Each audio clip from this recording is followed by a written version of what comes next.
All right, what's good, everybody? It's your boy Akeem, and welcome to today's vlogs. We're continuing with more scout reports headed towards the 2017 NFL Draft. Been very late, but I'm back to give you some more scout reports, and today I'm going to talk about running backs for this season. Now, I'm going to start off with one of the top backs entering this year's draft, Dalvin Cook, coming out of Florida State.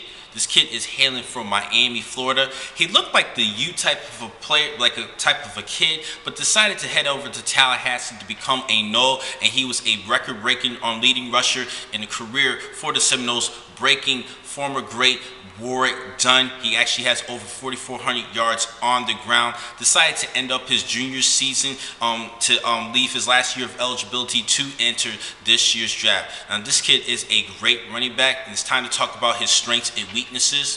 First, his strengths. Now, he has an explosive lower body with coordinated feet to start, stop, and redirect very quickly, which is a great thing. Another thing about him, I do like his size and his low center of gravity. He is 5'11", 213 pounds. I think that's just the ideal size, and because he has that low center of gravity, he could definitely give you some tough yardage after contact. Now, he definitely could break and shake defenders off, and he can move pretty well. He could definitely move within a phone booth as far as his elusiveness and getting you those extra yardage. And he did show some productivity as a receiver, particularly outside of this past season, with 488 yards receiving and over 1,700 yards on the ground. And he does have a nose from the end zone. 48 career touchdowns in these 3 seasons for the Seminoles, actually helping the team close to winning a national championship, losing to the Rose Bowl as a true freshman. This kid showed a lot of promise over the last 2 seasons after rushing over 1,000 yards as a true freshman,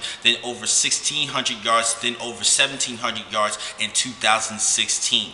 Now it's time to talk about his weaknesses. Now, he definitely lacks the body armor to be a true power back at the next system, at the next level. Now, I gotta tell you, he can give you some tough yardage after contact because of his low center of gravity. But as far as his movement, as far as being a power back, he can definitely skip that. But he does have the elusiveness, so he definitely can recover because of that. Now, one thing he does need to work on is his ball security. 12 career fumbles over the last 3 seasons. He actually had a fumble every 64 touches, so he definitely needs to improve that as far as his ball security. And he does have the tendency to drop a couple of passes. He did drop a couple of passes during his career, can drop 1 or 2. He just needs to work on that as well. But most importantly, that I'm a little bit concerned is his shoulders. Now, he does have some durability issues with his shoulders. Had surgery to repair a torn labrum on the backside of his right shoulder. Had to deal with some shoulder injuries, but I still think he could be a tough back. So there's some durability issues that are a concern.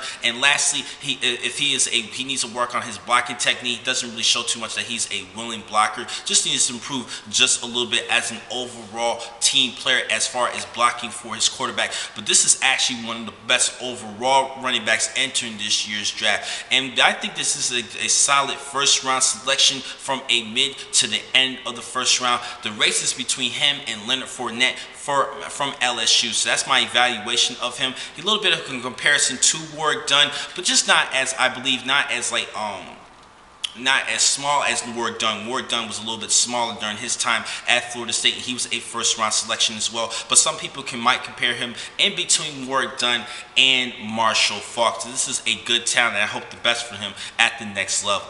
Now, the next time I'm going to catch you guys will be in just a couple of minutes. I have many more blogs for tonight. Thank you for watching this vlog. I'm your man, Akeem McCall. Be easy.